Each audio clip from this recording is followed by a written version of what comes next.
way better. And so it was in either, good morning, Tim, how are you? Morning, Tim. And so it was either in Bratislava or Prague.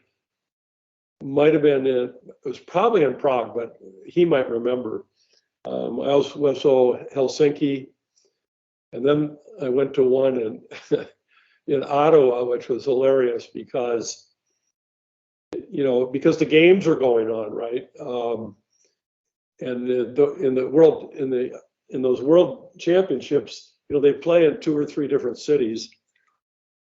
And the rule with these coaching symposiums is they have to do them in English. Well, in Ottawa, they refuse to do it in English. So we all had to wear, the headphones and then they go, oh, wait, the Canadians are playing now. Okay, everybody time out for 3 hours. And they shut the symposium down so they could all go watch the Canadian team play. It was like, oh, okay, this is fun. Anyways, to answer your question, that's how we met. And I don't know, I just, we've been in back and forth a little bit. I send him a thing. I'd ask him a question, and he'd send me a bunch of links to his postings. So, but he's a good guy. I like him. He thinks the way. We're talking. Hi, Peter. Good morning. We're talking about Tom Malloy and how Hal got to know him years ago. And I think the International Coaching Symposiums, and Hal mentioned he was on the coin of Minnesota hockey, so he could go to them. Tom went on his own coin all the time, Hal. Oh, geez. I don't know that he's missed any, but really, sort of an icon in attendance. And the most recent one he's been, when there's people that instructed before, they always introduce him and make note of his presence and that kind of thing. But in Canada, Tom really was ahead of the time. And we weren't ready for him.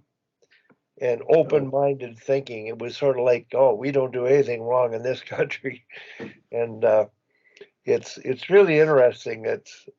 Finally we're beginning to realize that we've got a lot to learn. And just on another topic, I'm peeking in and out watching Canada play Morocco in soccer this morning, and my God, we're getting schooled. It's quite unbelievable to see the difference in ball control, anticipation, possession, and it really is remarkable. And I thought even in the last game. So it's a great sport, and I'm sure glad we've got a group like this together.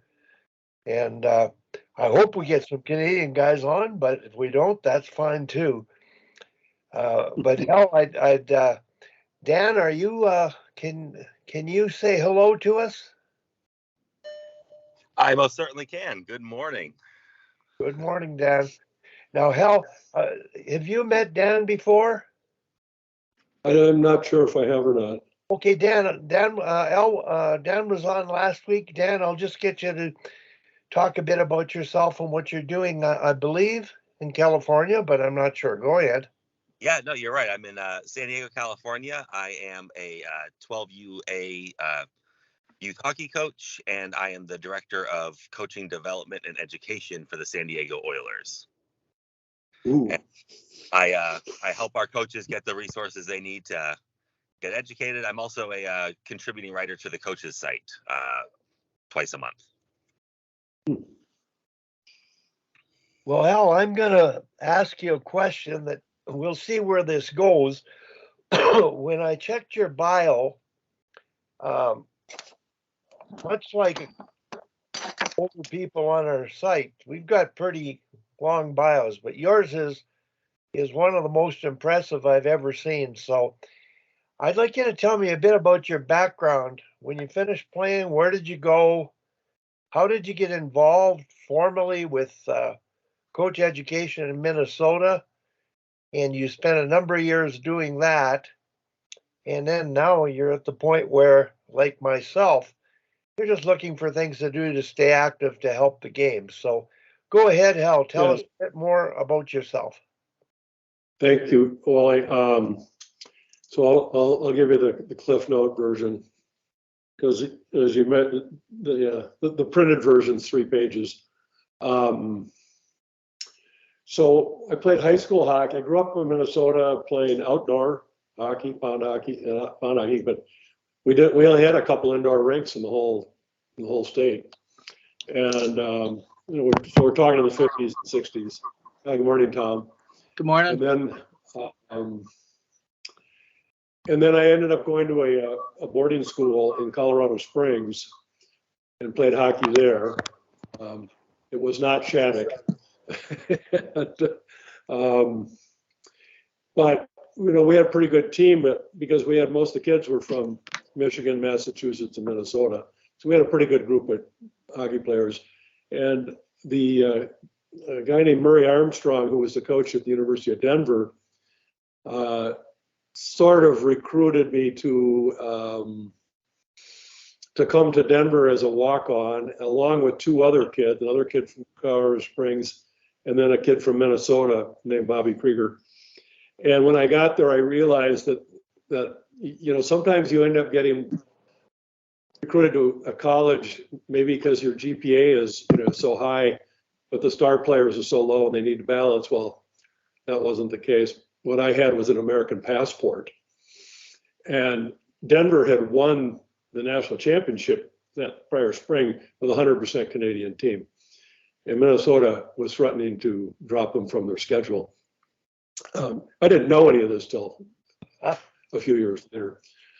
So when I started skating, I realized pretty quickly that I was probably player number 28 or 27, and I probably wasn't going to play hockey there.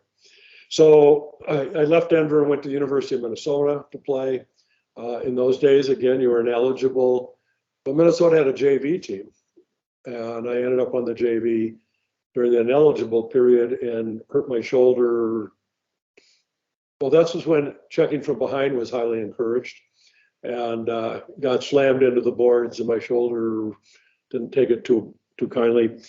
So I had to sit out for a while, and while I was out, a guy called and said, "Hey, we need help coaching a midget team." Midgets in Minnesota was U16, so you go from bantams to midgets if you weren't in high school. And I said, "Well, I don't know, I'll try it." That was in the fall of 1972, I think, and I've been coaching ever since. I really enjoyed it. I liked it, and so I did midget hockey for 6 years in 2 different places. And then I went into junior. I started a junior team, and we went twice to national championships, 2 of the 3 years out and the championships were out in New Jersey, which was interesting. Brian Mullen was on one of those teams. I think he ended up playing in the National Hockey League. His father was the Zamboni driver at the Garden in New York. But I just kept going, and I had a fair amount of success as a coach. And for a while I thought it was me, but it turned out it was just I had really pretty good players. And then I got kind of bored. I go, there's got to be more to this than how many games you win. And so I just started. I started reading as much as I could and going, and it was a little harder in those days, right? Because there was no internet. It was tough. I have the Russian hockey packet that I bought, the Can-Am hockey. Here it is.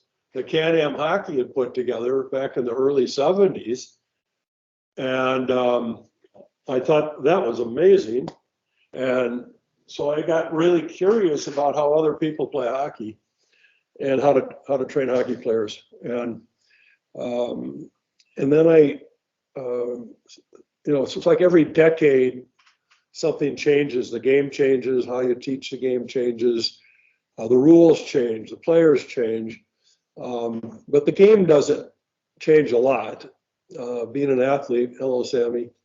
The game doesn't change a lot, but the people who play the game change. And the coaches, the coaching strategies have changed, I think, for the better as years have gone by. And so there was a group of guys here in Minnesota that started a coach education program. And then when USA Hockey was headquartered in Minnesota and had one full-time employee, and they moved it to Colorado Springs because the Spencer Penrose Foundation, a guy out there, was going to give them free office space at the Broadmoor. And so I think two of them, I guess they had two employees, and they moved out there and started the USA Hockey home office out there. And these local guys, one is a guy named Dick Emmelheiser, and then another fellow, Bob O'Connor, who was with a number of our Olympic teams, and he was an East Coast Providence guy. He played on a line with Lou Lamoriello when he was at, I think, Providence College. And Lou was the general manager of one of the teams out there. Anyways, Bobby was a really good guy, but in those days, high school hockey was kind of the gig. And even though I'd been coaching in the United States Hockey League for 4 years, I did a lot of, had pretty good upward trajectory. I ended up coaching at the National Sports Festival in 1982. Lou Vero was the incoming Olympic coach after Herb Brooks. And that was all Division I players. We had 4 teams out there. And I had the honor of coaching the Midwest team. And so I kept moving my way up as a coach in terms of the types of players I was coaching and the quality of players. And I thought that was really lucky on my part because there wasn't any way I was going to end up coaching a national team because they give that to their college buddies to do. College coaches get those jobs in the United States, and our pro coaches do. I did realize when I was coaching the United States Hockey League, I was getting paid $5,500 for the season in a rental in a leased car, and so I had to have a day job, sort of like the old days in Canada. And you had to work in the factory and play hockey at night, and so I had to figure out what I was going to do with my life because I was in my early 30s, and I figured that hockey would always be here, and I better go get a job too and make hockey my avocation rather than my vocation. So I went in the financial industry so I could go to the rink at 3 o'clock every day. And so that's sort of the short story. Along the way, I've ended up I was in the first sort of iteration of the coach education program in Minnesota, and then USA Hockey took it over. It was a volunteer program that was not required. And so it was a lot of fun, and they needed help. So I became an instructor running clinics. And then they changed it to the CEP coach education program. In the early 90s, they made it mandatory because, for a lot of good reasons. And also, I think from USA Hockey's point of view, it's very profitable. It generates about $1 million a year for them. And I was involved with it. I was in the very first group. They called it the Master Clinic. They now call it Level 5, and there were 20 of us in the group when we went to the training center in Colorado Springs. So all the top coaches from the United States, college coaches and pro guys came in. We were there for, I think, 5 days. It was really cool. And so, Wally, that was on my nickel. That was nobody paid for that. But as the coach education program developed, in the early 90s, I started doing that, and then I eventually ended up coach-in-chief of Minnesota Hockey on the board of directors for 8 years, I was also the head of the safety program, safety committee. And one of the things that I will remember forever as an accomplishment is that every time you guys put a helmet on, it's because of me. We did the research here in Minnesota. Every 6 days, a coach went down and had a serious head injury.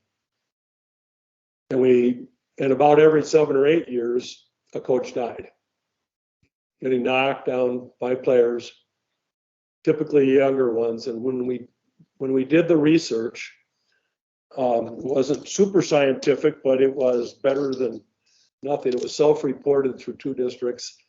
And then we had a nurse follow up on the outcomes. It wasn't just coaches, it was players too. So we wanted to gather everything. And then we realized very quickly that the lower skilled players have way more injuries than the higher skilled players. And a lot of it was from body contact, especially at the Bantam and Pee Wee levels, because Pee Wee could still coach, have body contact. And the kids that couldn't skate very well, went down pretty hard and they got hurt a lot. We had a nurse follow up on all of these submissions to find out what the result was. We made a recommendation to Minnesota Hockey that they eliminate body contact at the C level and the B level, not the A level. I don't know if that was right or not. They didn't do it.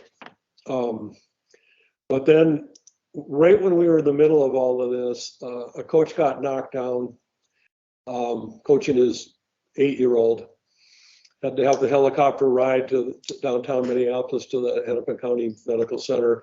Had his skull cracked open as he was going to die, and they saved him. His wife came to the board meeting in January with photos of her husband in his head shaved and the scar coming all the way around his skull, and then with all the restrictions he's going to have for the rest of his life. And by the time she got done, most everybody was in tears or close to it. And then the board, somebody made a motion that said coaches have to wear helmets on ice when they're on practice with their teams, and they got to buckle the chin strap, and they passed it. The Southern District of USA Hockey passed it at their next meeting, and then USA Hockey passed it at their summer meeting. They'd been trying to do it for a few years, but had gotten so much pushback. And I think one province in Canada was already doing it, and I think Canada did it after that. I was not even a voting member of it. I just gathered the information, but I had hate email for 2 years from coaches that didn't want to wear helmets and how horrible it was. And it was all my fault, which it wasn't. Well, maybe it was. I don't know. But I even had a guy tell me last year who was in our program, he played Division I hockey. He said, I was so angry at you. And then I got knocked down and hit my head.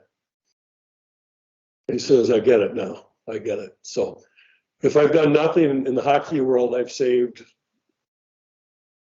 bunch of coaches from dying, and I've saved a bunch of coaches from having serious head injuries. So I don't know if that's anything. Well, I did a camp in I remember Michigan or something like that, and Wilkinson, an ex-NHL goalie, his dad died in Windsor. He got his kid, how they slide into the circle.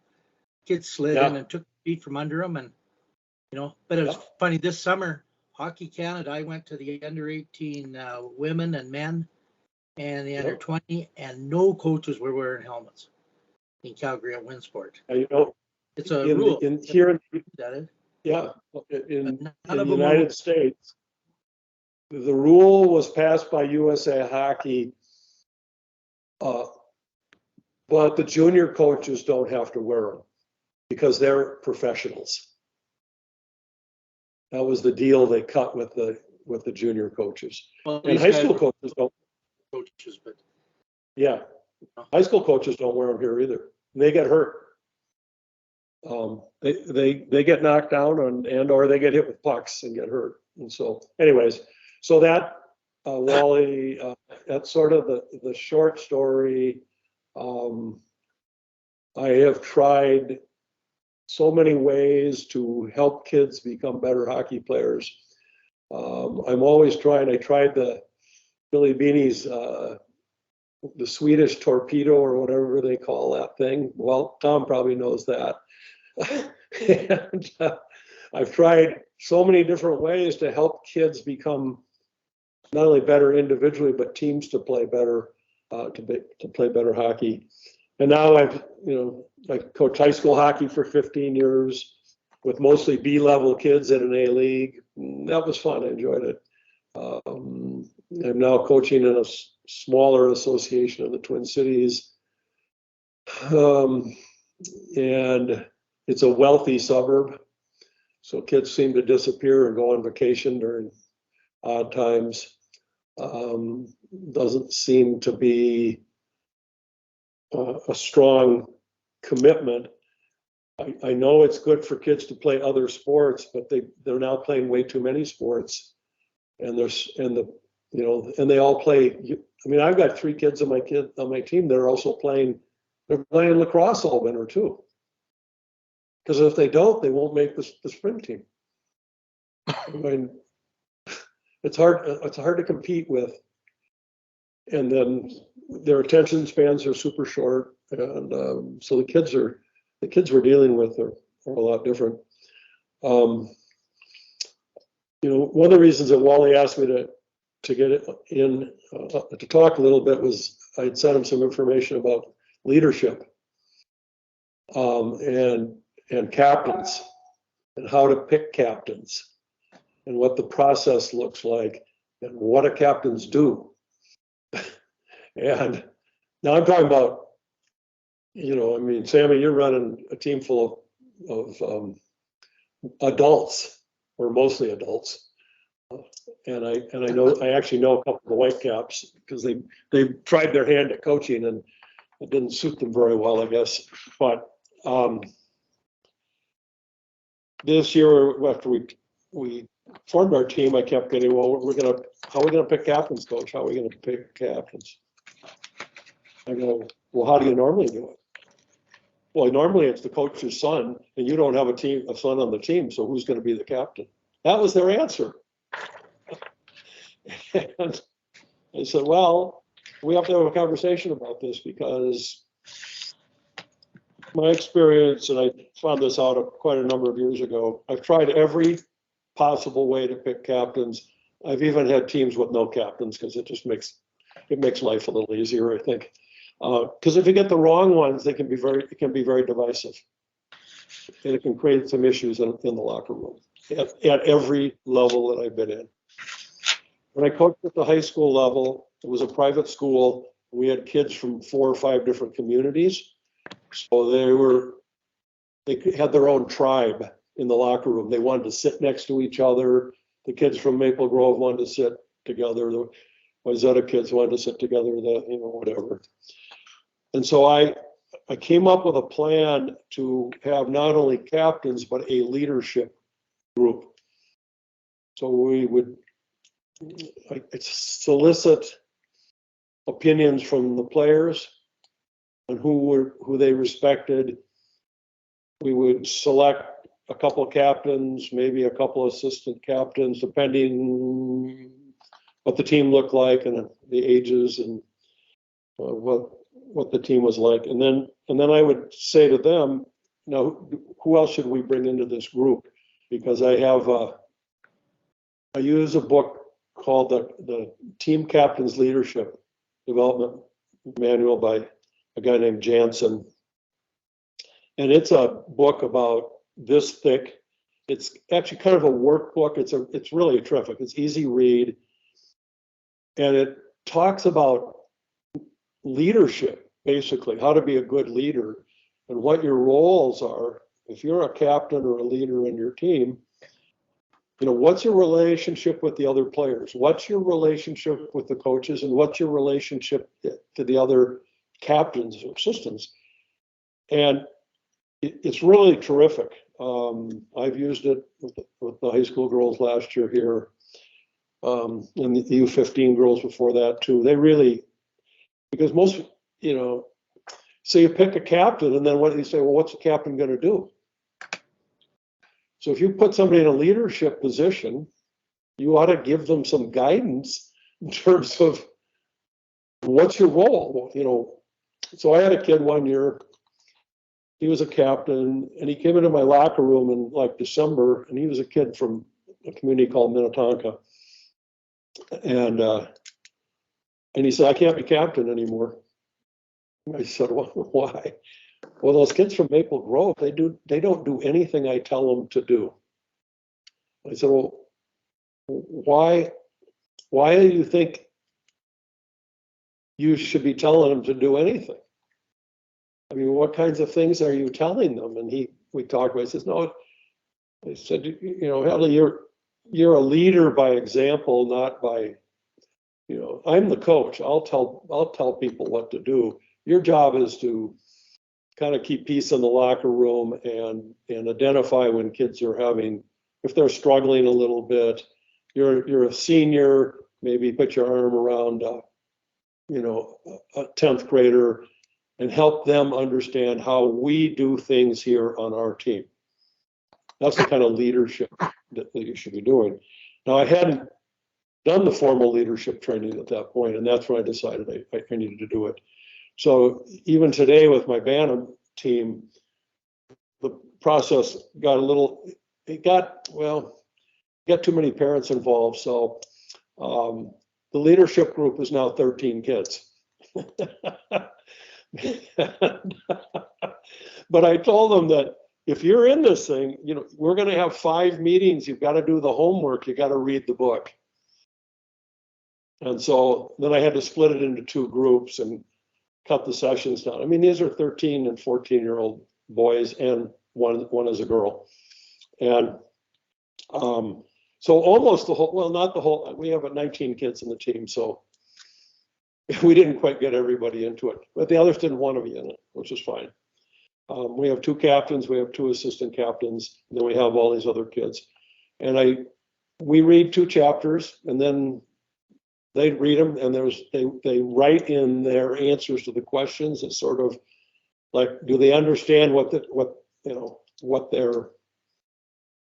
topic was about for the chapter?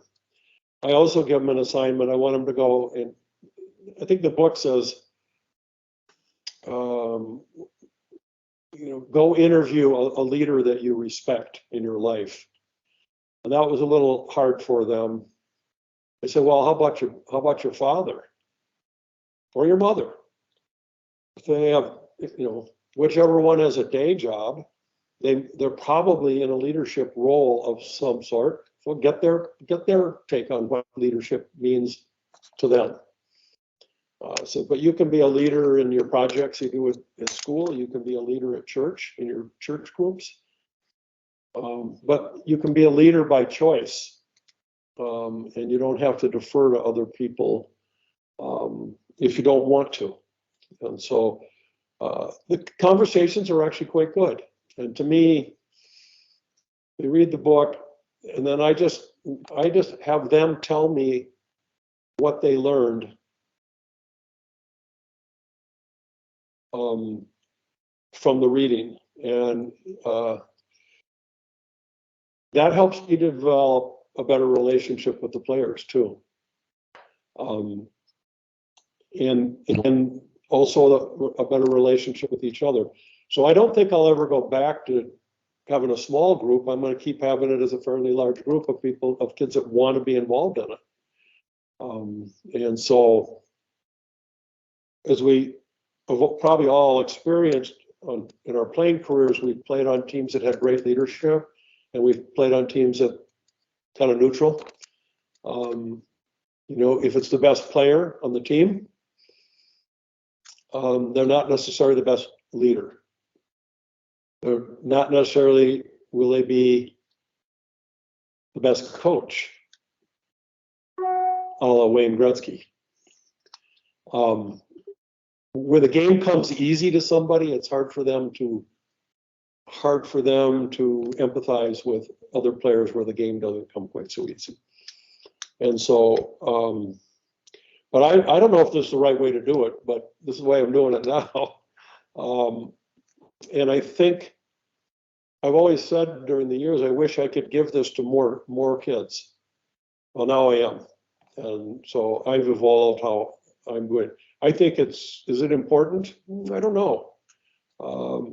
It's one of those things that if 10 kids are involved, a couple of them will really grab a hold of it, just like anything else we do, right? But I've been through leadership training in my career, the financial industry. Companies are desperate for leaders. They're desperate for leaders, good leaders, effective leaders that inspire people and motivate them and get them going in all in the same direction. And in the business world today, they are desperate not only for leaders, but for female leaders. I don't want to speak for the female part of our population, but they don't tend to be leader. It doesn't seem to be very natural for a lot of the female players I have worked with to want to be in that kind of a role. There's a lot of reasons for it, but and some of them are good reasons, but some of them are, they're more. I don't know. I'm going to leave it at that. That's for people smarter than me. I know what the answers are, but I don't. It's not necessary to go there with this. So, but I think. Hal, can I interrupt you for a minute? I've got a thought. Yeah. The leadership book. If you could share with us in some way, send me an email, the name of the author and the actual accurate title. Yep. I just wanted to share with you, Alan Andrews, who's older than any of us. He is still coaching a novice team, but 5 years ago, he had them read a leadership book. And they have to write a summary of each chapter. He sent me summaries of that chapter. And he's teaching them to become entrepreneurs, independent for their decision making and doing service. So I just wanted to let you know that was going on. And then when you made the comment on females not wanting to be leaders, I wonder, Sammy, I don't know if we're going to open a can of worms here or not, but I always felt females are built for leadership because they listen. And guys who lead tend to talk too much. So, Sammy, I wonder if you have any comments or anything you want to ask or add from your perspective on the role of leadership, and sure, bring up the roadblocks or the pitfalls of what females are facing. Well, I certainly don't want to usurp too much of Hal's conversation because I'm really enjoying it. A couple things that surprised me so far is well, thank you first off for getting coaches to wear helmets. I think that's huge. I wore a helmet long before it was ever cool. And now it's just part of the game, which is great. And then the other thing was how much money that coach certification makes organizations. I never really thought about that, but that is a money-making endeavor. So 2 things.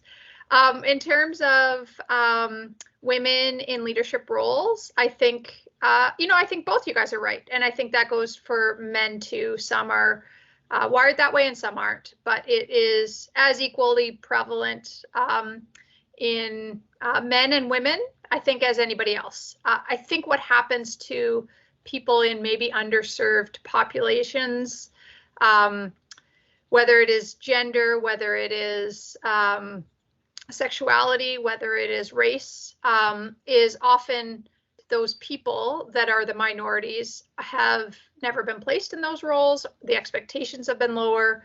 all these things that I'm sure that Hal knows, that there's a lot of reasons, and it isn't necessarily because women, are not wired that way or not great at it, because there's lots of women that are, so great at it. And, but it is, it's difficult in a sport like hockey to emerge into a leadership role. When you do, what I'm finding different now is that a lot of girls grew up playing girls hockey at a time when it was acceptable and there was no, there wasn't the stereotypes that perhaps existed prior. So those girls are emerging into situations with great coaches, with great leadership role models, and are emerging as leaders and, are doing an incredible job. The ones that made it through, I refer back to Thomas Piccina's conversation about women in the Czech Republic. The ones that made it through in maybe a male-dominated sport, it either made you just accept that you had to say nothing along the way in order to fit in, or it was the opposite, and you were, the verbose, talkative, extrovert out there. So I think we will see those roles change. I'm sure Hal has seen that change. I don't think that what Hal said was meant in any sort of discriminatory way, so don't worry. I know what you mean, and I know that we as coaches have that responsibility to ensure that all kids have that opportunity, because Wally's right that there's the listening skills that are so key, and the quieter ones sometimes can be a really great leader. They don't have to be the rah type situation. I'd be really curious to read the book. I was curious if it's Peter Jensen, who's the sports psychologist who wrote the book, or a different Jensen. No, it's a different guy. I'll look it up here while we're chatting. But those are great comments, Sammy. And I had a Bantam team, the last Minnesota Bantam team that went to a Tier 1 national championships. And I think I've mentioned before, but Blake Wheeler, who's captain of the Winnipeg Jets, was on that team. There were two other kids that have been playing in Europe ever since. And they were all my captains. And we went to a ropes and ladders outdoor team building event, and I just watched all day. And there was a facilitator that ran it, and he said, what'd you learn by watching? I said, I got the wrong captains, because none of those three kids were good captains. They were selfish. It was everything is about them. And the best leader on the team was not a captain. We had one. Fortunately, we had one. And, he was kind of a third line defenseman. But everybody loved him and they listened to him, and he was motivational, and he helped solve problems in the locker room, because we had a few.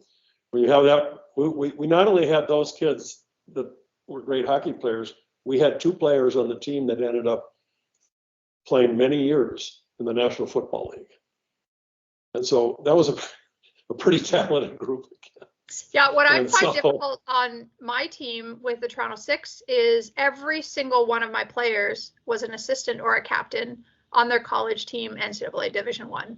So I think also too, it's warranted to be said that every person plays a different role on a different team. Just because you're a leader on one team doesn't necessarily engender you to be the leader on the next team too, right? It's different circumstance, different people, different coaching staff, different way of communication. And some coaches are going to be able to communicate really well with that player, others are not. So yeah, I don't want to take up too much of Hal's time, and I know Tim has a question, so.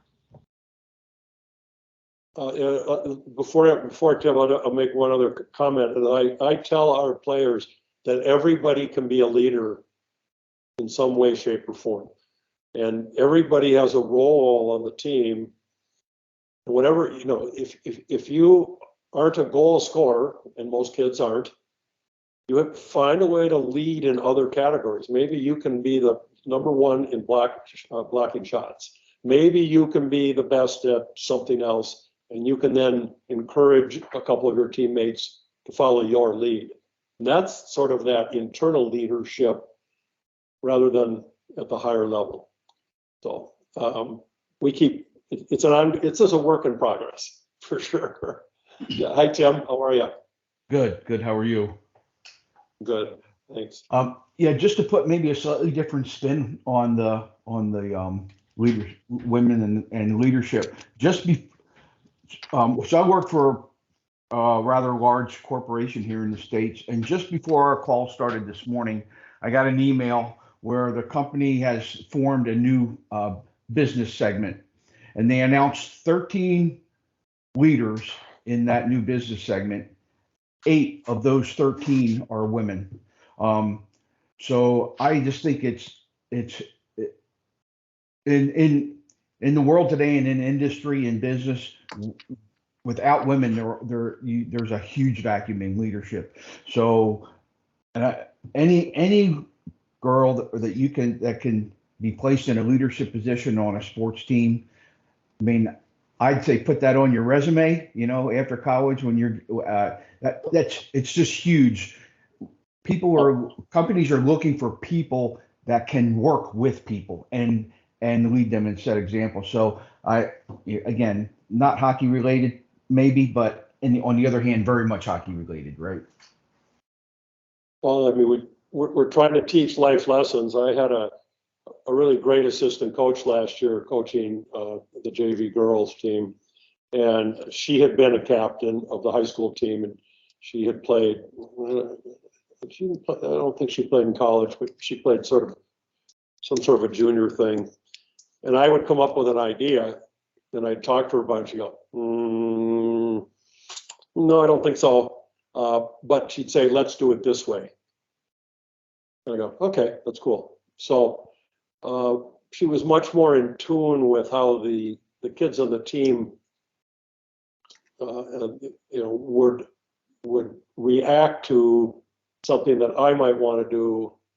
And she said, "That's a good idea, but let's do it like this because I think it'll be better. It'll come better. It'll come off better, and we'll get better results." So I think that's amazing.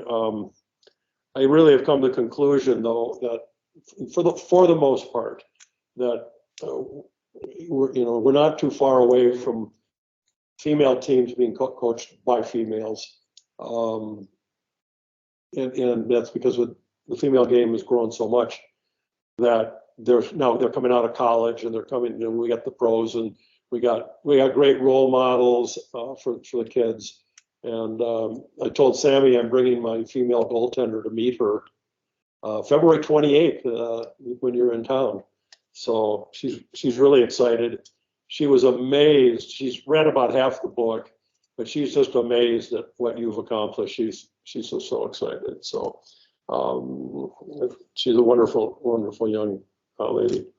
So leadership. So I just think the world is waiting for all these female leaders to come out of whatever sports environment or whatever other environment they can, because companies want them, they need them on the board of directors, and they provide valuable insights. Tom raised his hand twice. Well, I guess talking about female leadership, Wally says Cassie Campbell's the best leader he's seen, and she's coaching with me right now, and she's been great. I just want to comment that in '72 I was in Sioux City when you were talking about being in Denver, and I think Rich Preston was on that Denver team. I play hockey with him still. Wow, cool. Well, I practiced with Denver. Yeah. I didn't get to the games. Well, he said they were so good that he didn't play it. Well, the first year you couldn't play, and he said his second year hardly got on the ice, and he played NHL till he was 38. So it was a pretty good squad to break. Yeah, I mean, they all lived in 2 houses with a Canadian flag hanging off the front porch from both of the houses, and I was down in the dormitory with everybody else. Well, Sioux City, our coach was he'd been an assistant coach at Denver, and we had 4 players from Denver, so a little connection. I have fond memories of playing in. Did you play in Sioux City up in the old auditorium upstairs? Yeah, the dressing room was like above the stage. So it was like where the actors were ready for the presentation. So we had mirrors in front of us with lights in the mirror. We sat in chairs, and then the announcer after every game would come, and he was a little wee guy, and he always wore these black gloves. And he walked around the room, and if he thought you played good, he shook your hand, and if he didn't, he walked by you. So that's how I just remember walking down those stairs. But anyway. So that rink was about 160. It was about the size of a basketball court, because that's what normally it did. It was like also, and there was nowhere to move, and the ends were like an egg. They weren't straight, and they were like an egg. So if you dumped it in, the puck went into the slot all the time, and it was just like you came out with their bruises. I got a coaching lesson down there. The 5-goal lead with 5 minutes is not enough. And, you know, if you played down there, I mean, well, I coached there, was in the early 80s. I mean, God, all we did was fight the whole time. I mean, we'd fight after fight after fight. Oh my God. Then, you know, then we'd have to go to the hospital after the game and everybody stitched up. Yeah, I know. I got my nose put right on the side of my face. I was playing left wing, and I chipped it by the D, and he spun to the inside with his elbow, and my feet went, I think, parallel. And my nose was on the side of my face. He broke it in 5 places. So next day I had with the chopsticks up your nose and the pliers and everything to get it straightened out. Yeah, there was a lot of contact there. Hal, I'd like to talk to you a bit about leadership, and what you're doing is exceptional. We mentor more than, I mentor more than I coach. So I observe coaches, and I have been through mentorship gigs in the last 10 years where no coach I've coached, they need leadership education, because they are undermining. The kids have more perception, appreciation of the dynamics of the team and how it's being handled. So the coaching leadership that I see is just shortening the bench and playing the best players and not dealing with issues consistently as a leader. In other words, a good player stays out too long or takes a bad penalty. It's not addressed consistently.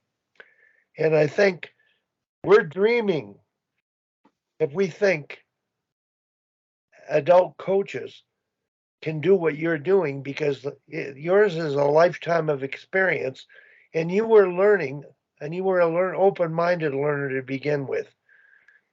Mm-hmm. So here you are coaching and dealing with your small group. My position is more looking at all coaches and worrying about the game at all levels so kids get a better experience. Have you got any thoughts on that in terms of the surroundings you're in now, having been through it all? Yeah, I mean, I only think about hockey 22 or 23 hours a day, and I have a lot of questions about it. And again, I feel really blessed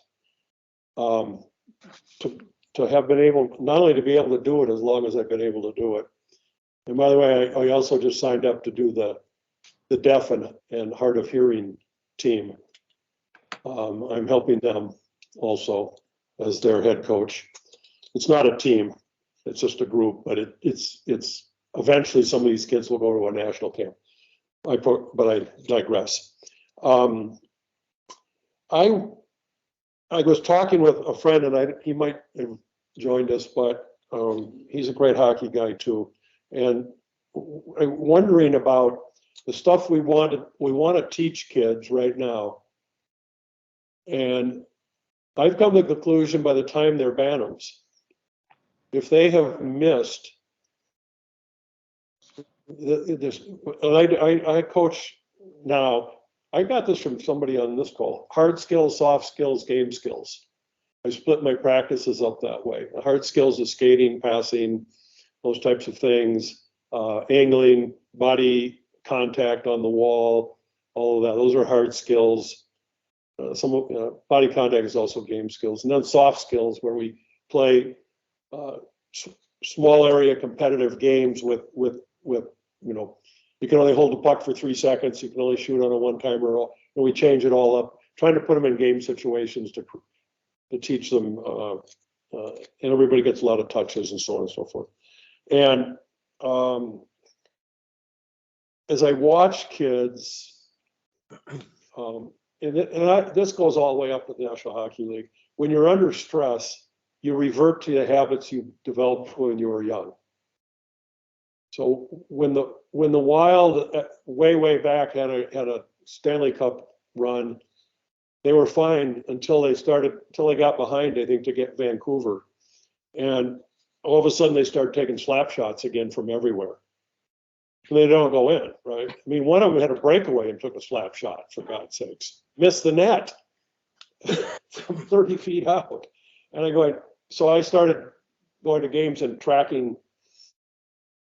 If they took 15 or more slap shots, they lost the game. Under 15 slap shots, they won. Well, that tells you something, right? And I think our job, I'd like it to be my job, and I'm trying with my local program, is to redesign the program so we can teach kids what they need to know when there's flirts. Because let's face it, and I don't know about Canada, but I suspect it's the same. Our program gets started, and they have this tryout thing in the fall, which I think is horrible. And then, kids get put on teams, and they go looking for coaches.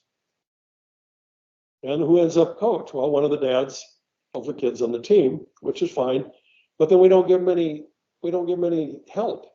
And they go to the USA Hockey money machine, and they watch all the videos, and they go to a clinic, maybe an in-person clinic.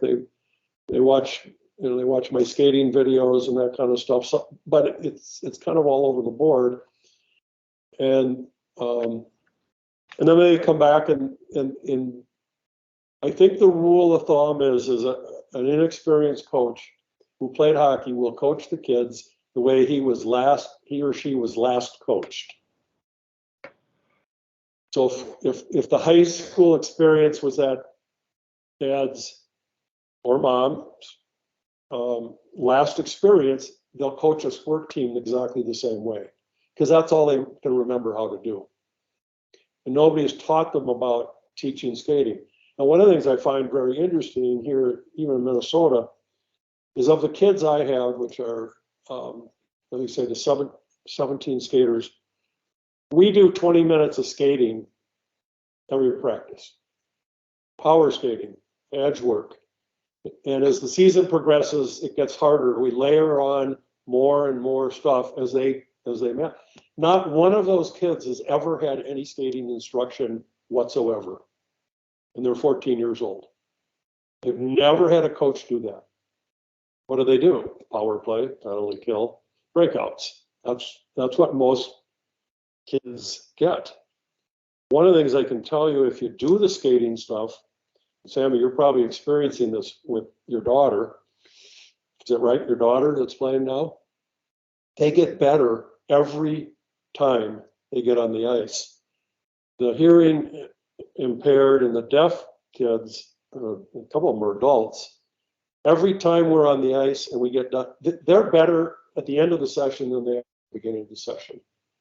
Because they're getting skating instruction and they're getting immediate feedback. Bend your knees, get your butt down, push and glide. Oh, you can't stop? Okay, let's go to the wall and work on our, and so, but most kids, at least down here, don't get that kind of coaching. No, because Coach, we got a tournament this weekend. We got to get ready for the tournament. They play 60, 70 games at Pee Wee's, and they practice maybe 30 times. And so that to me is kind of discouraging. I want to do sort of a coach university for the coaches in our program. I did a session like this, and again, I tried to figure out. I've had a lot of success as a coach. My teams have had a ton of success, probably an 80% win thing, which is pretty high. Great players, but again, my high school team did not have great players and had a lot of success. We didn't win the state tournament, but we beat. We probably had we played 25 games and we were between 17 and 19 wins every year, but we couldn't win in playoffs occasionally because we just didn't have enough depth.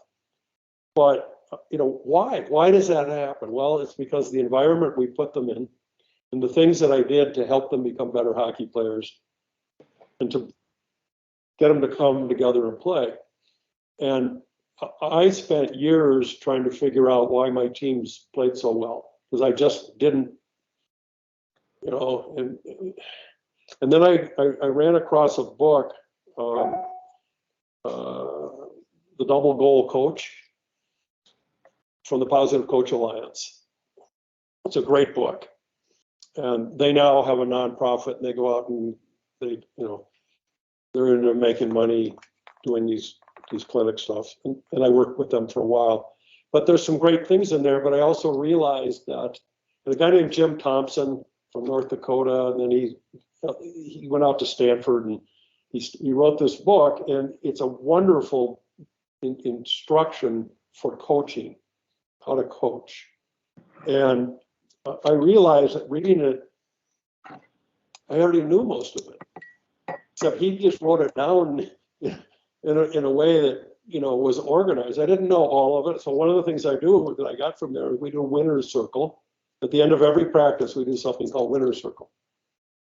We bring all the kids together, and they take, and I would say, who noticed one of your teammates doing something really great in practice today?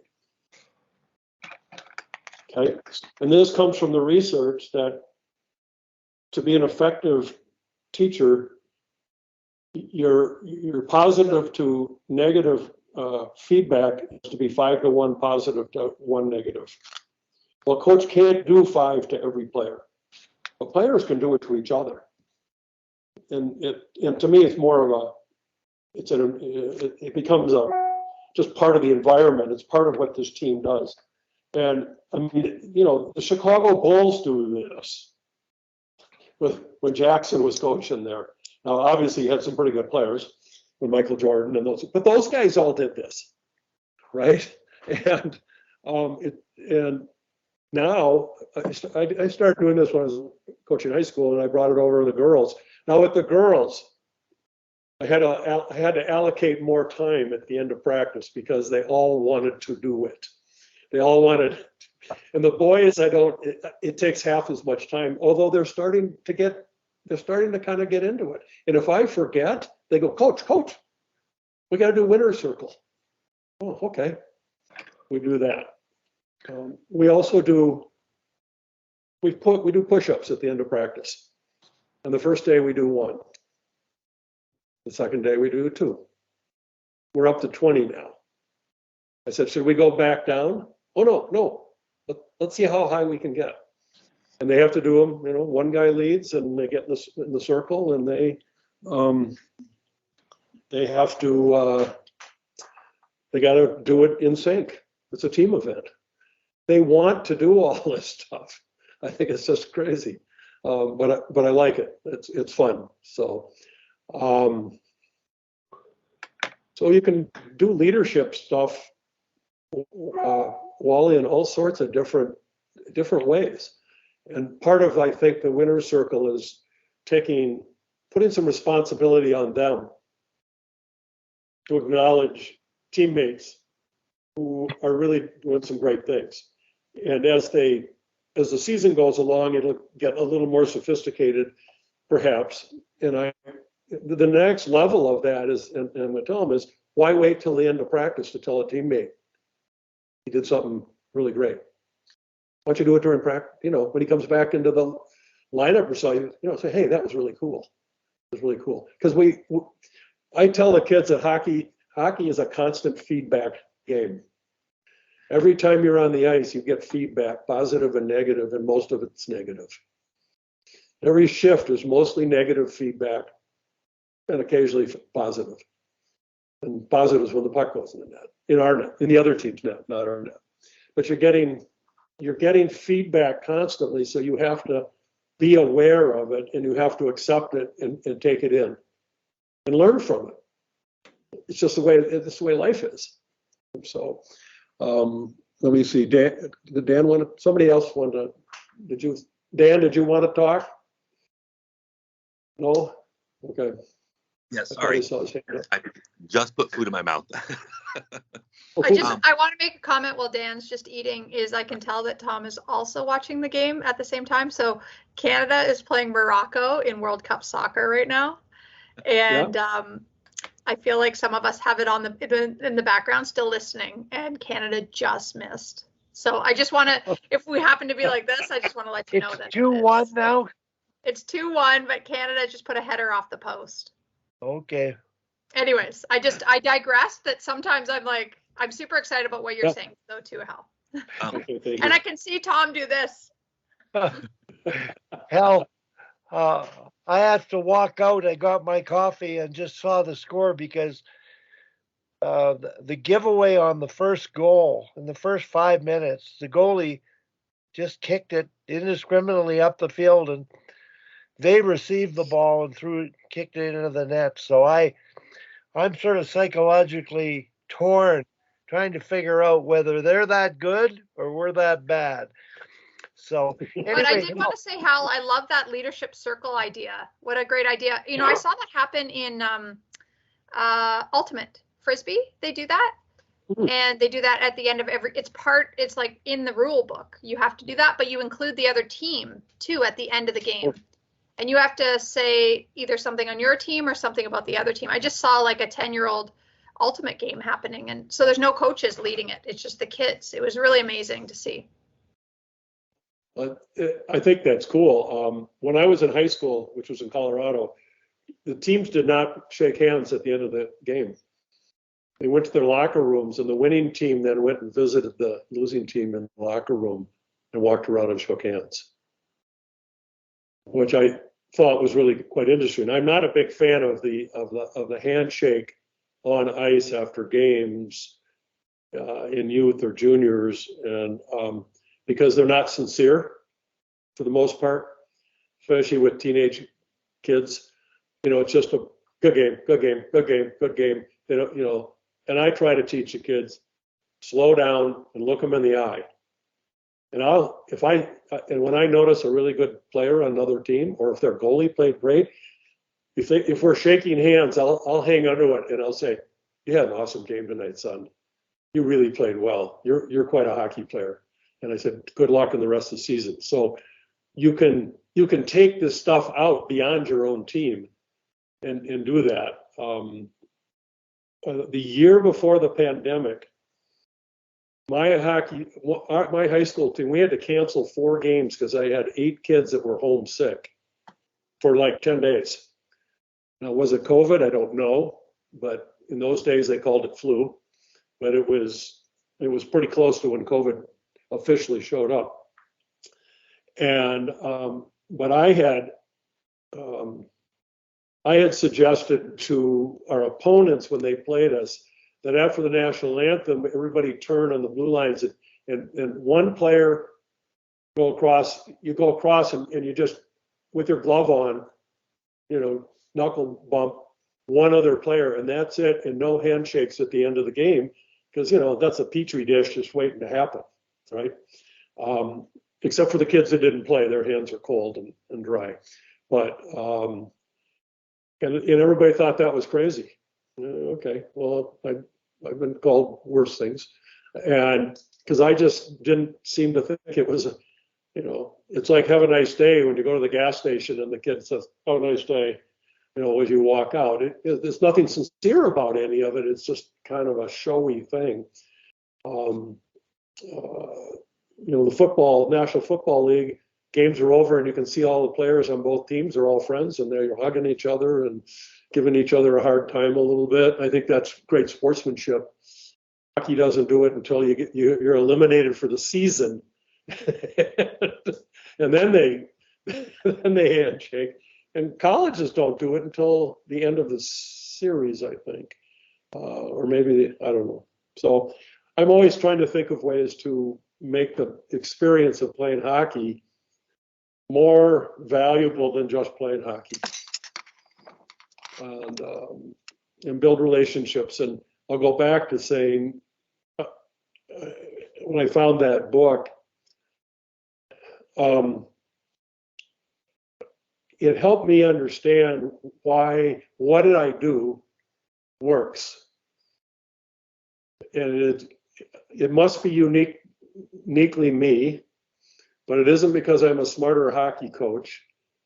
I think it's because of the relationships I build with the players, not only as a team, but individual relationships. Now, I've had problems with some kids. I've got one right now, and I'm struggling with how to deal with him, and whether I want to go through the, I mean, every coach that he's had has told me, good luck. So now I have to decide if I want to invest the time, or if I'm just going to pass him on. His competitive playing career will be over after this year. So how much time and energy do I want to spend with sort of, I don't want to call it fighting, but working with this young man versus the rest of the team, because that can detract from the team quite a bit. And so I'm thinking about that. Not sure what I'm going to do about it yet.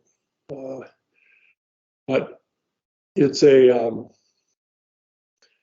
had the opportunity to coach kids from the professional level all the way down to squirts. I refuse to go lower than that because that's kind of daycare. What age is squirts? You guys use different? Yeah, at 10 and 9. Okay. So USA Hockey uses, we had like mites and squirts and peewees and bantams and midgets. Now we just do 8 and under, 10 and under, 12 and under. USA Hockey does that. Minnesota's still calling them, by those somewhat derogatory names. I mean, a bantam is a chicken, and we know midgets is kind of derogatory. Squirts isn't quite as derogatory, and mites, I used to say that because they might skate and they might not. I don't know, but MITE is a little tiny thing. We all have them all over our face. We just don't know it.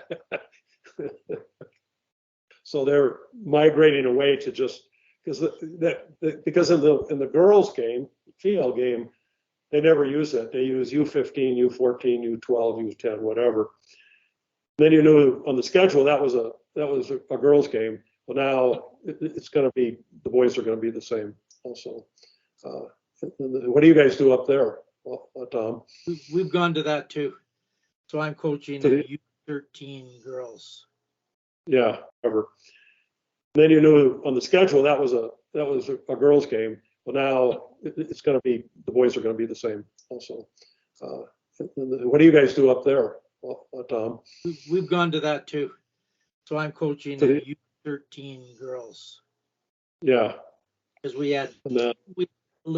never had mites, but we had novice, Adam. Yeah. Became bits for the real little kids. So. Yeah, and I think Minnesota is a little different than the rest of the country. I think out east they did. They would do more similar. Well, they were closer to Canada where they had people, so they adopted some of the Canadian terminology. Where we're close to Canada, but there's hardly anybody across the border. You got to go a long ways to find a population of people. So I know. Well, we're probably your closest in Winnipeg, and it was still an 8-hour drive to get to anywhere. Yeah, We thought that was close. For us, that's close. Yeah. So, Is that where your team is? Are you in Winnipeg, Sammy? No, I'm in Toronto with the Toronto Six, but I grew up in Winnipeg, so we always did Oh, a you grew up tournament in in Winnipeg. Minnesota every year. Often My- either War Road, right across the border, and then as I got a little bit older, it was Mall of America was always the destination. So whatever tournament was around there. That's a good thing, I guess. I've been there once. It's only 20 minutes from here. But I have to go by 3 malls to get to it. So anyways. So leadership, I don't know. It's a funny topic. I worked at a company prior to this one, and it was horrible leadership. I worked there 21 years. It was awful. Company I work for now has terrific leadership, and it makes my life a lot easier when you have everybody's life easier when you've got good leadership. I wish, and I don't know how you guys are dealing with it up there, but I wish we could figure out how to get these kids at that U10 and U12 level the skill sets they need to compete at higher levels. Here in Minnesota, we have the big programs of AA, single A, B1, B2, and C. And we have single A, B1, and C. And that's just because of the numbers. But we're not, our top 5 players can't keep up with the top 5 players in the AA schools. No way. And I don't, that shouldn't be that way. There is something there that, and maybe it's just the bell curve. The number of kids you put on the bell curve, you're going to get more kids coming out the right side. More natural athletes. Teaching, hockey sense, perception is what the psychologist calls it. Hockey guys call it, hey, he can really see the ice well. Got his head up, and he can. But it's all about brain development. And they say that the average human being at 14 years old is starting to develop perception, meaning they can assess a lot of information very quickly in an environment and make quick decisions. Problem is that that's the average. And the range is 4 years plus or minus. So you could have a 14-year-old with the perceptive development of an 11-year-old. And then, that Bantam team I had that went to nationals, we had a kid, 14-year-old, that was shaving twice a day. And he never got any, he never got any taller. He was a great football player, and he was a great hockey player, ended up playing for Minnesota. But he had developed, in brain-wise, to an 18-year-old by the time he was 15 or 14. So you get that range. And, I've got a couple of young 13-year-olds on my team, and their attention span is, that proverbial gnat. I mean, they're all over the place. They're not able to think. So as coaches, you say, well, didn't you see that guy? They go, what guy are you talking about? And the answer is no, they don't. They can't process the information. And we were just talking with the guy, there's this thing called Intelligim that USA Hockey is promoting. It's an online game developed by the Israelis to teach their fighter pilots how to dogfight. And USA Hockey partnered with them, and they have their national training and development program. The players use, and they say, look at this, in February they score more goals than they do in October. Therefore, this must be working. And my son's junior team, he played in the East Coast Junior League one year, and they did it. Well, they were supposed to do it. He did the whole thing. He says that what a joke. It just doesn't work. I'm not sure, less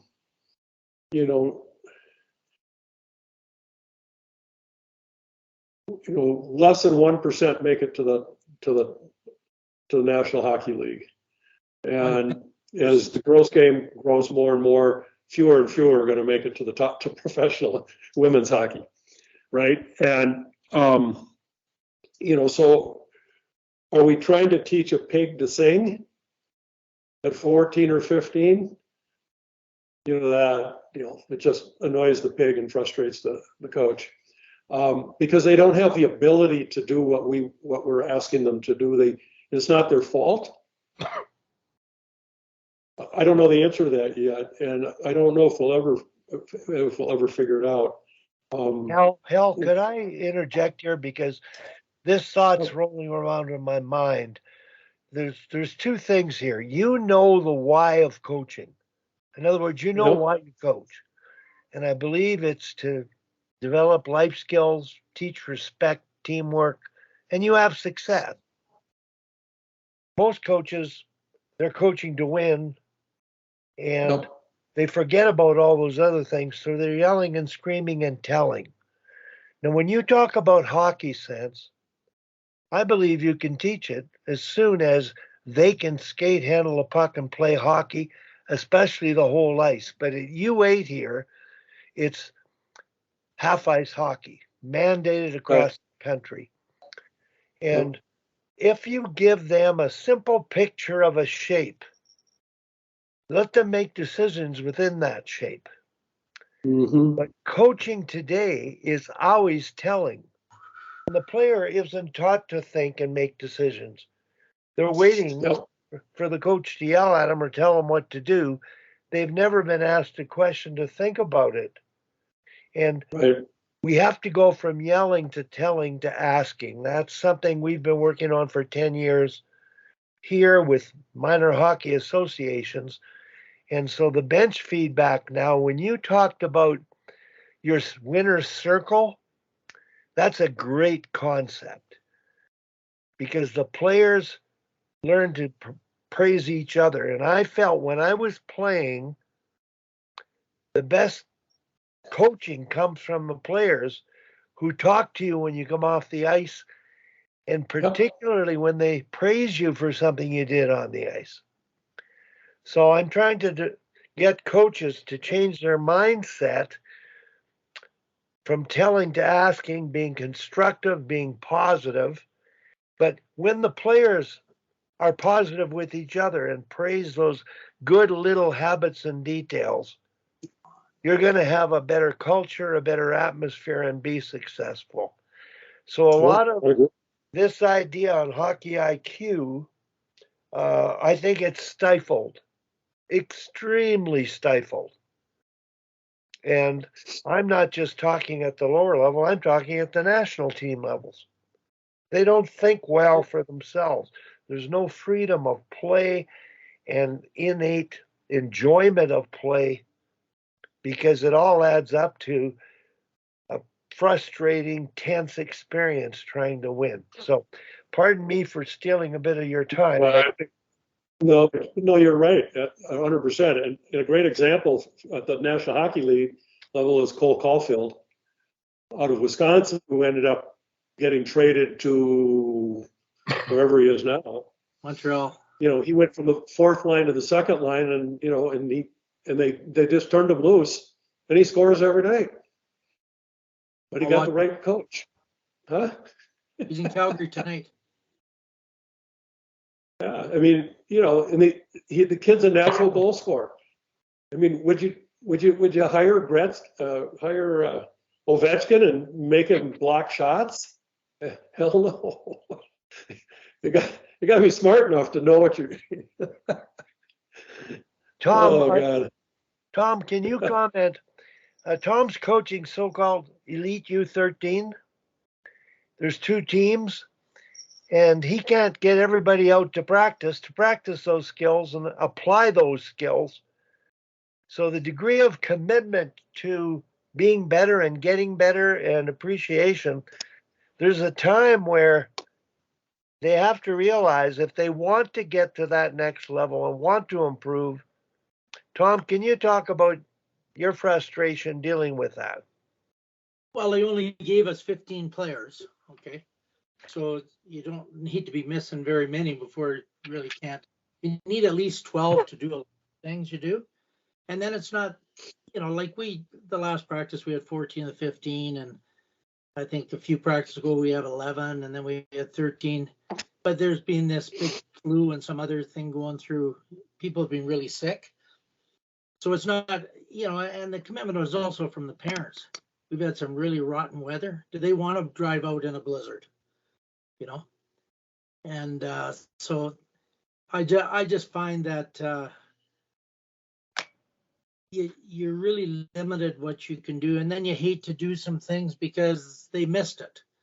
So some people missed it, like Cassie and Jim ran the last practice and Jim wanted to do these face-off stuff. Well, 2 players are missing, so they don't, nothing works if, you got somebody out there that doesn't know what they're doing. So that I find that a little bit frustrating, but, they're fun to work with and everything, but I've coached the midget elite, and it's very few ever miss there. So it's quite a bit of difference, I think. I got the same problem, and one of the things I'm proposing is that we sometimes we'll practice with another team on the ice, but they're on their end and we're on our end. As in the A team and the B team. Okay, well, we have more players than them. They started out with less players. And so he's extremely limited in what he can do, and he just runs flow drills with the kids that are there.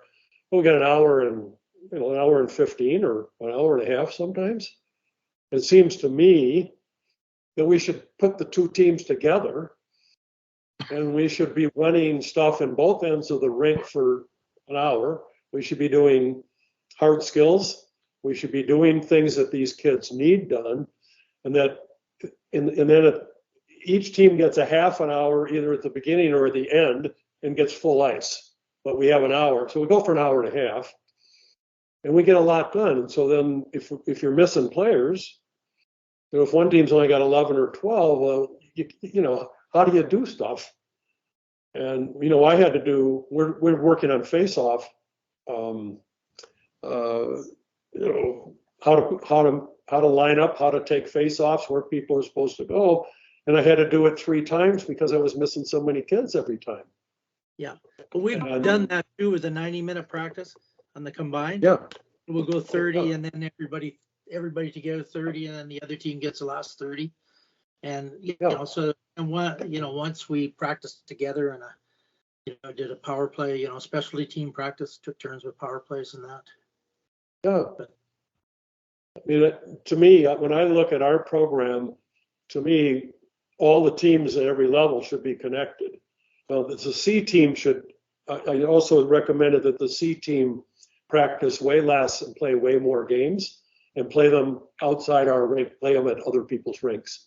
Because none of them are ever going to play. None of them, at the high school level, they won't make it to an A level. It's a rec program.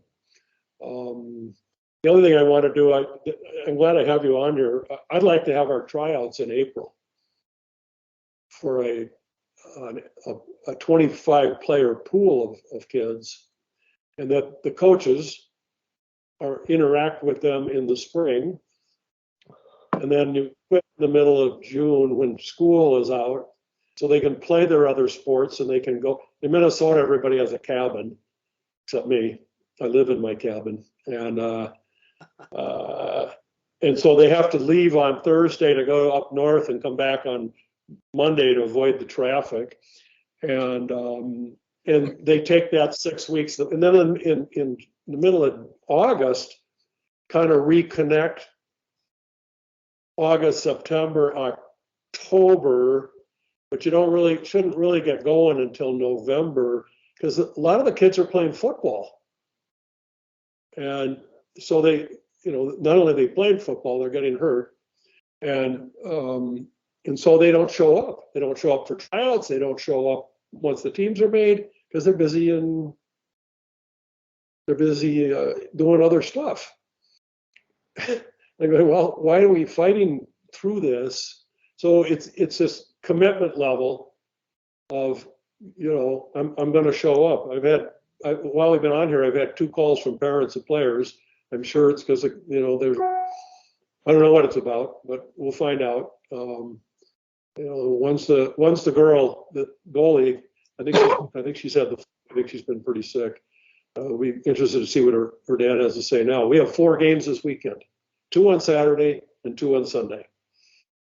Yeah, and we're in the 3 of them are out of town. this weekend. Tournament out of town. Oh man. And we have nothing all week here. We skated Monday and we have nothing.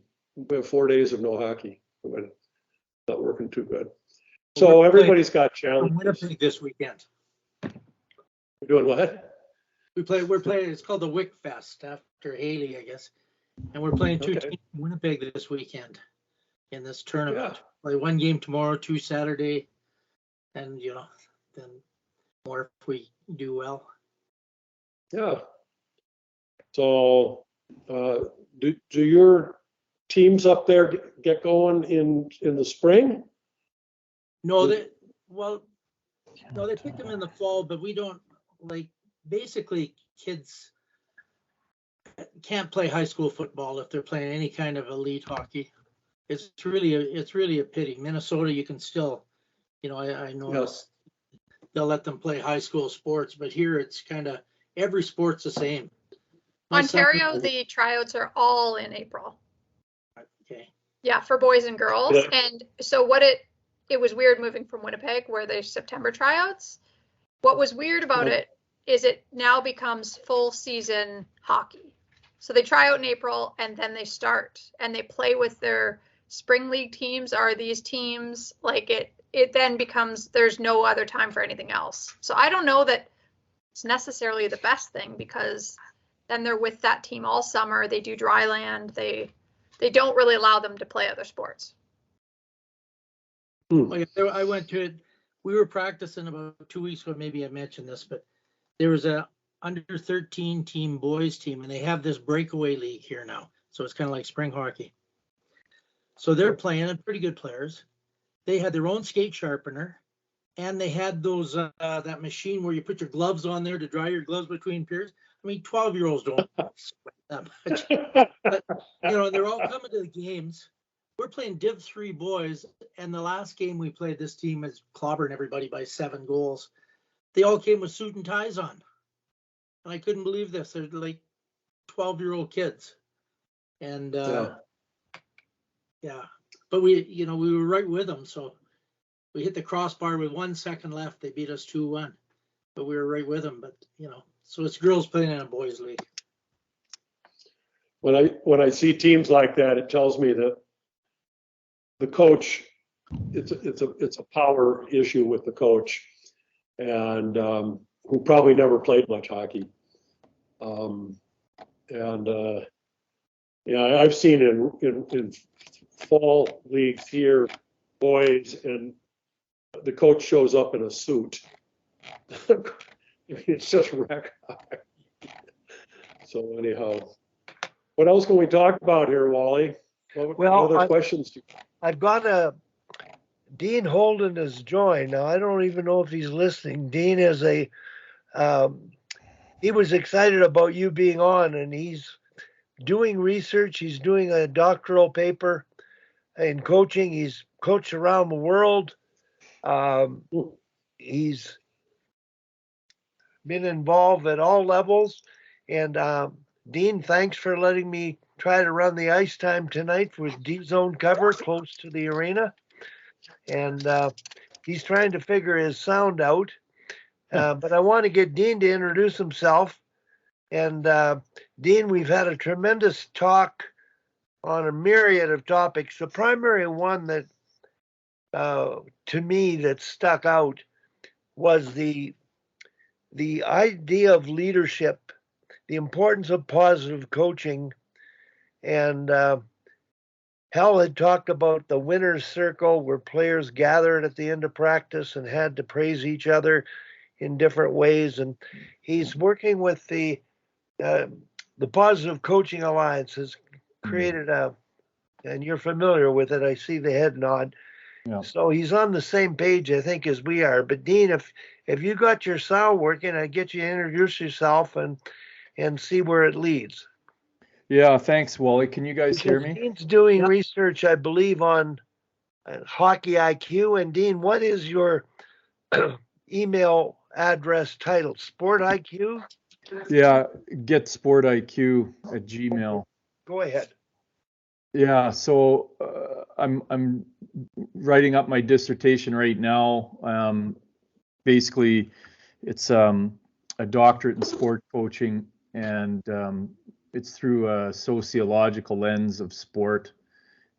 I'm working through Cardiff Met University in Wales, and I'm finishing off here. This is my last year, so just trying to get the dissertation done. And as Wally said, I've worked the last 10 years. I've worked in different countries, that sort of thing, primarily. And my dissertation is looking at coaching from a nomadic or a semi-nomadic viewpoint, meaning you're traveling around and you're working across different cultures with different languages, and trying to make sense out of everything. And as a person brought in to be an expert from the outside, what's it like to try to be accepted and try to move from an outsider into an insider and adapt to that culture, and hopefully during that process still make a positive difference with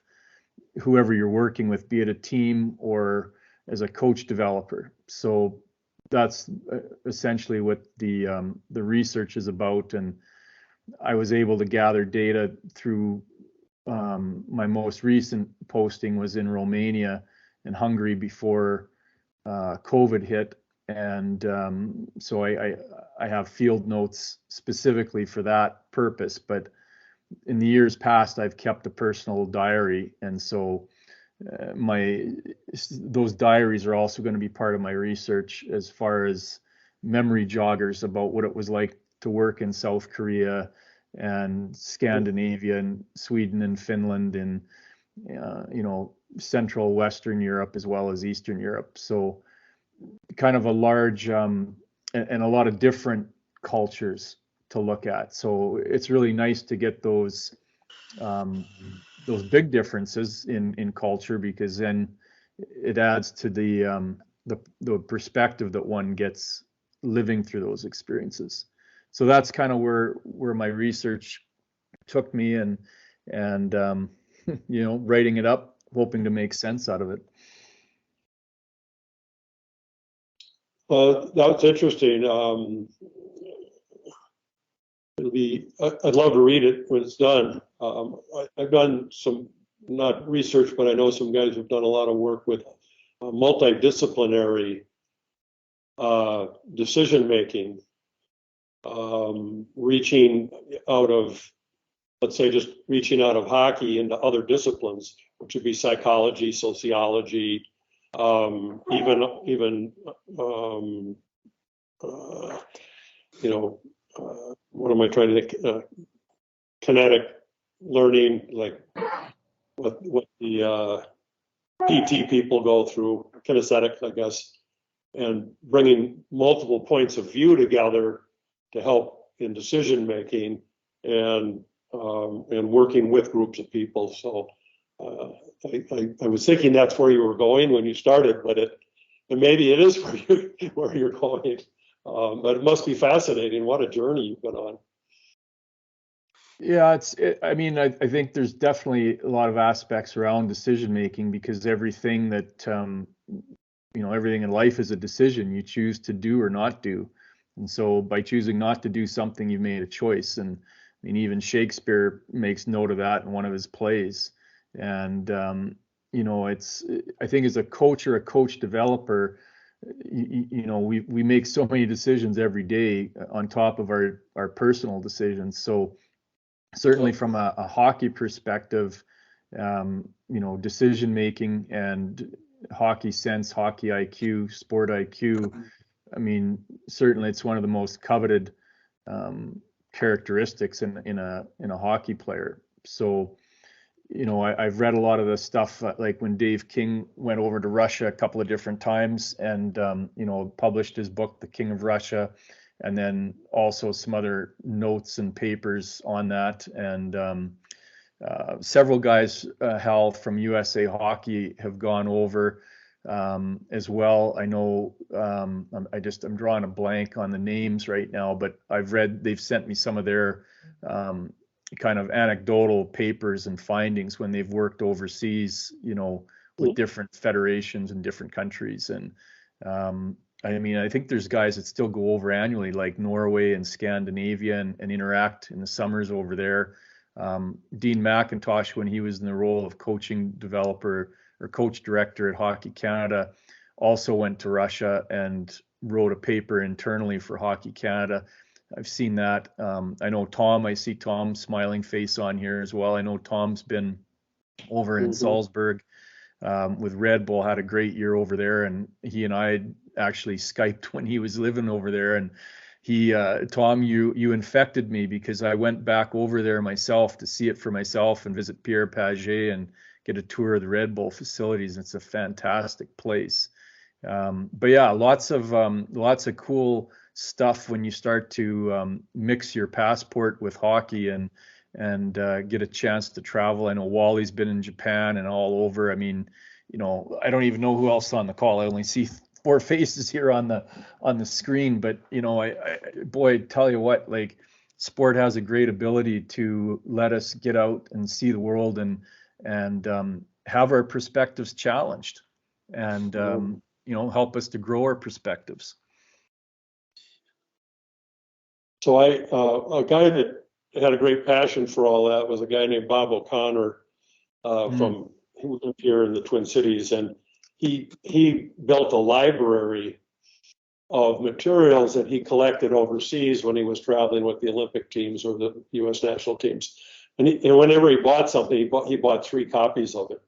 And he built a library down at USA Hockey in Colorado Springs, but he passed on an awful lot of his material to me when we were working together on coach education ideas. And when I was trying to figure out how to get better at teaching young kids, youth players, he'd given me all these videos from Norway, Sweden, Russia. They're all VHSs, and they were all in their own languages, right? They weren't in English. And I bring them home and I put them in and watch them, and some of them were 2 hours long. And I could see what they were doing on the ice. Couldn't understand a word what they were saying, which was fine, because after you watch a lot of them, they're doing the same things. But one of the things that I noticed was that, which is different to the United States, and I have run across some European players that have come here as exchange students. Yeah, they play 60 games over there, but they start in September and they end in April. We play 60 games from the end of October until the middle of February. And then we go play baseball. And so we're in a hurry all the time. We're in a hurry to prepare for the next game, not for the next level. We're not taking the time and investing in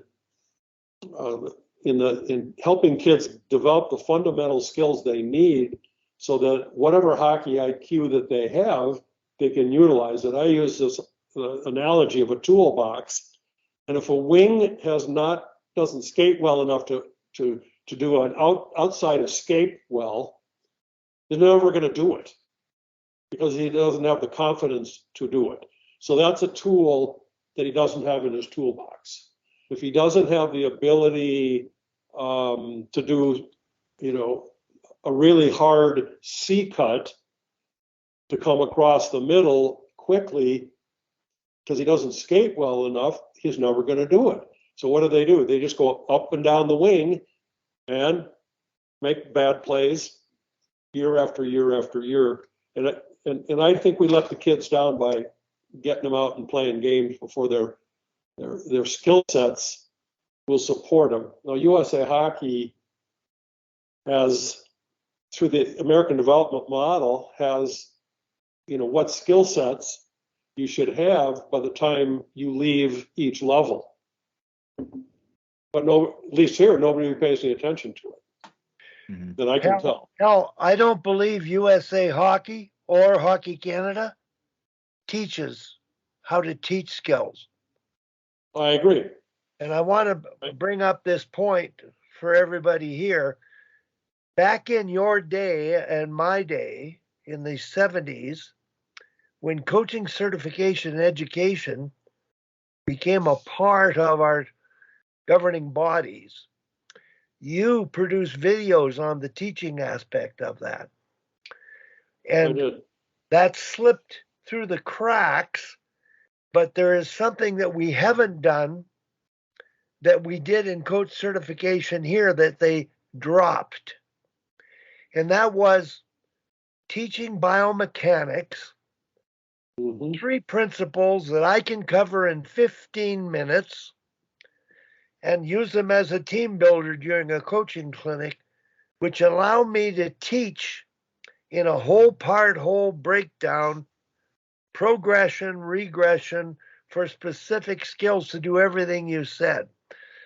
Yep. Coaches today don't have that. They're not educated.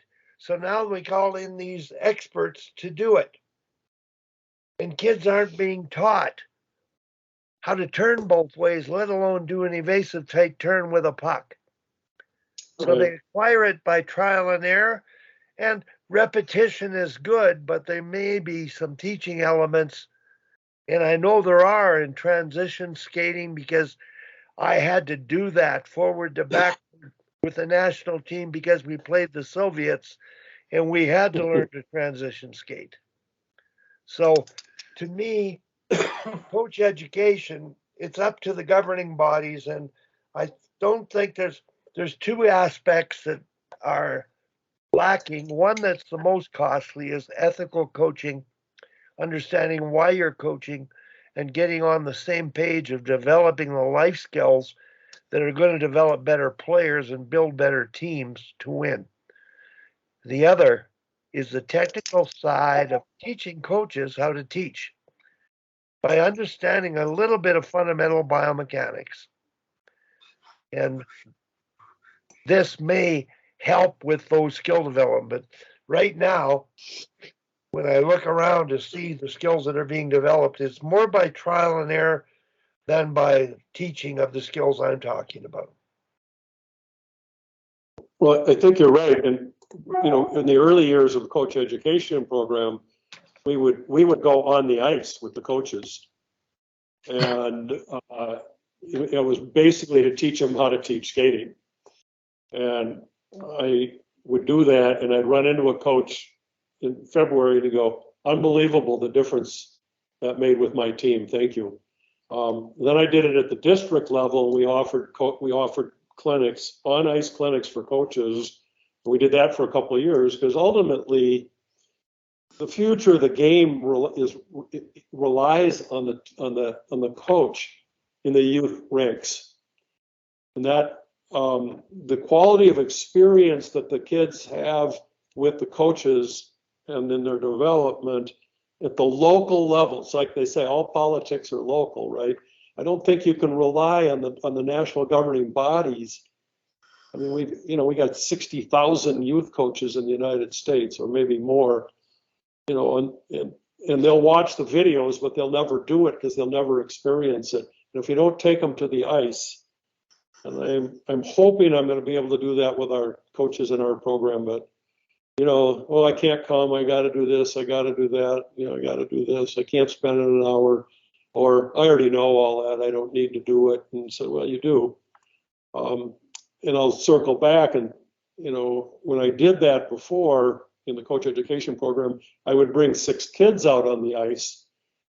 I would demonstrate. I would let the coaches watch the kids do it, and I would point out how to coach them and to help them get better. And then when we were done, I'd have the coaches do the drills. And I would coach the coaches a little bit. But, if you do that for an hour with a group of 6 or 8 kids, they're skating better at the end of the hour than they are at the beginning, noticeably better. They're doing it right. and everybody in the building can see it. Yeah. And that hopefully motivates coaches. And so, we were doing those clinics, and those clinics, the coaches that came to them, they were coaching collectively 600 or 700 kids during that winter. Hal, But today, I just want to comment. Today, Hockey Canada has people run those classes with coaches, but they don't have the expertise to teach the skills within the drills.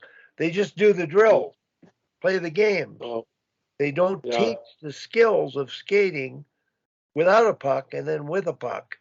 So that's missing.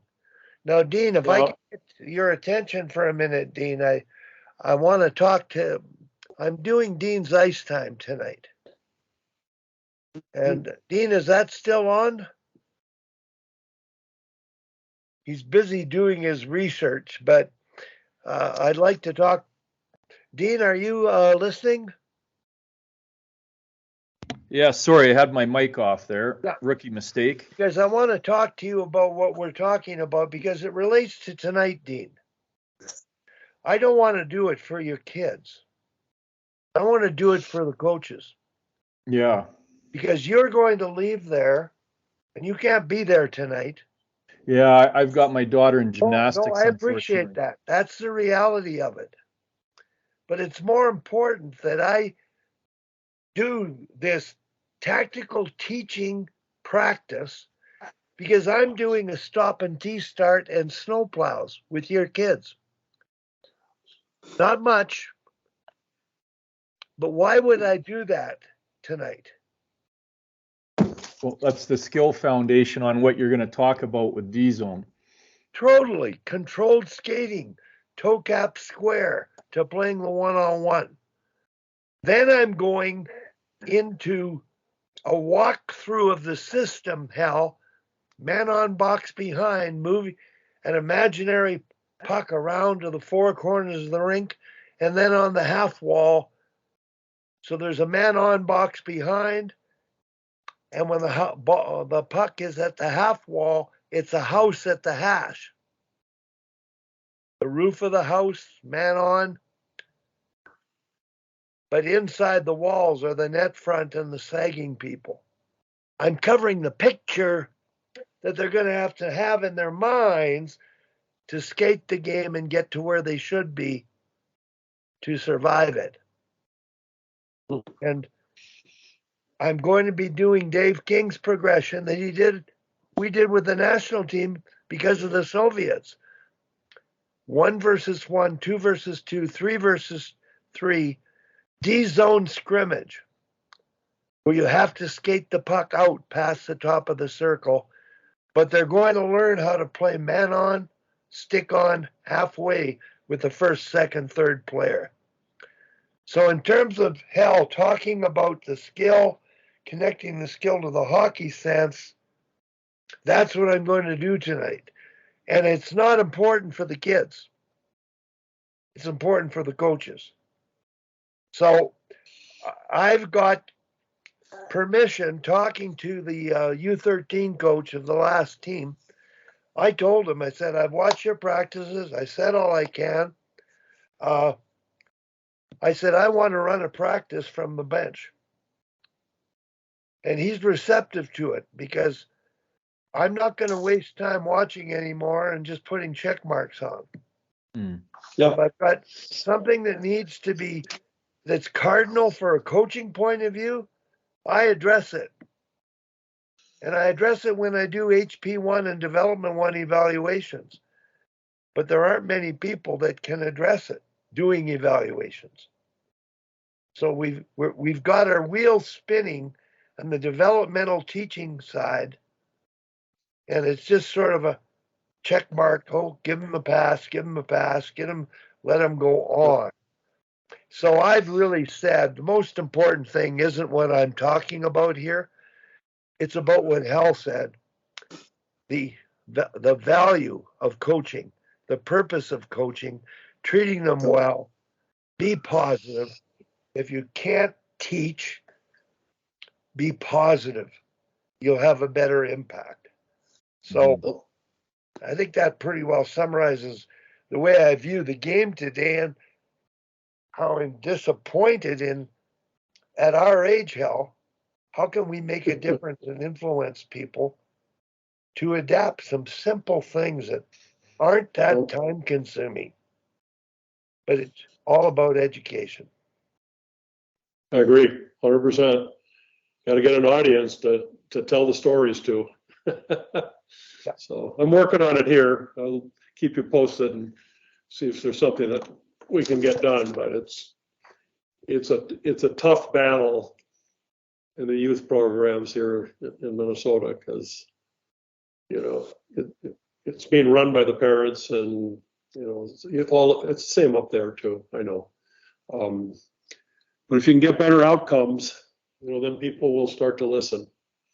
So, yeah, because I would argue, and Dean, you might know more about this than I do, but if you do it the right way, the kids will have better win-loss records than they have in the past, for the most part. Now, that's hard to prove, but in our programs here in Minnesota, each group that comes through has a relatively consistent performance outcome every season against the other teams in the district. So if you're perennially a fifth place team and you do it a little different, now you're a third place team, everybody takes notice. That makes sense. I mean, and so how'd you do that? So 9 years ago, I coached a Bantam B team in this local community, and there were two of them, and the other one was better than us. But at the end of the season, we were the one that ended up in the state tournament. And they go, how'd you do that? Well, it's just kind of how I coach. The kids I have right now have never played in a regional tournament. So they're, and we're all in the district tournament. And they said, well, what do you want to do? I said, well, we hope we can do well in districts. I said, how about we hope we can win the regional tournament and go to the state tournament? Oh, you give them a goal that's higher than what, and we have a girl in our program that I think has potential national team upside. I said, your goal should not be to make the high school team, not to make the college team. It should be the national team. So I did a video a long time ago. It's on YouTube under my name. If it's going to be, it's up to me, and it's with Blake Wheeler, and he did not make the national 15 team, 16 team, or 17 team. But he talks about it in such a way that he says, that was never my goal. He says, if the kids that made the team were probably better hockey players than me at that time. But my goal was always, always, always play in the National Hockey League. And that's how I went about my business until I made it to the National Hockey League. I got a hat trick against Colorado night before last. So he turned out to be a pretty good hockey player. Yeah, I think about it, and my goal has always been, since for the last 15, 20 years, and I told the high school when they hired me, they said, what's your goal for the program? I said, my goal is 5 years later, the kids come back and say, this was the greatest experience I've had in my life so far. Hal, I'm having dinner with a kid tonight who I coached in 1972, and I coached him at the National Championships Juniors in 1978, and I haven't seen him since. And he reached out for me. We're having dinner tonight to watch the Wild play. That's awesome. Your stories are incredible, and your upbringing of experience is so similar to mine on this side of the border. It's almost looking in a mirror. When you talked about the success you've had coaching the way you coach, and I call it doing things the right way. You taught, but you build spirit, you transmit a belief, and your team won. And for you, that was, people wondered why. They took notice. And you've been able to say it's because of you in a way that doesn't, it's all about me. No, it isn't. It's about the kids and the game. And I took the same approach when I have coached any team I've coached. And doing things that way resulted in winning a national championship with 2 Olympians, playing the team from Ontario with 9 Olympians, and rolling the lines and letting them play, but having a structure within which to play. Right. So the idea of that's the way you win, people don't really get it. Right. At the highest level, they rely on the millionaires to do the job and score the goals, and everybody else to earn their role. And the bottom thing is every player has to feel valued. On a minor hockey team, they have to feel valued. You develop them, you teach them, and you treat them well with respect and build a team. That's the art of coaching. You had it when you started. And more has to be done on the behavioral side of coaching, making people feel better, more motivated, more excited to do well, and to build each other up. So thanks very much, Hal. I really appreciate it. And Dean, I'm sorry you couldn't be on, got on earlier, but I'll send out the recorded parts. It's another amazing one. Tom and I were on last week, and I don't know if anybody's had a chance to listen to Tom's, but I want to tell you all, it got more hits than anything I've posted before. Wow. And he's talking about what you're talking about, but he's also talking, when it gets to sport IQ and hockey IQ, it's so automatic for him that he almost can't talk about it. You know what I mean? It's just the way he's done things since he started coaching and learning how to coach. And in Canada, he knew that long before we did. So the hockey IQ, the skill development with the ABC's booklet, and the thinking aspect of that with Yohani back in the 70s when it was created was ahead of the time for us. It's still ahead of the time because here we are talking about it. I was going to say it still is ahead of the time. The time's going forward slowly, apparently. So, hey, thanks, guys. I appreciate it. It was fun, really fun. Nice to meet you, Tal. Nice to meet you, Dean. Indeed. I'd love to read your paper sometime when you get it done. I will forward it to you. It'll be a long read. It's good for insomnia. Okay. Well, I've written a couple books too, so same deal. I get it. I'm sure there'll be some wisdom in there that I can add on to into my toolbox. So thanks, guys. I got to run. All right. It was really fun. Hal, take Really care. good, We'll Hal. have you on again. And Dean, when you get that thesis done, we'd love to have you on to talk about it. Sure, it sounds good. Okay. All right. Thanks very much, everybody.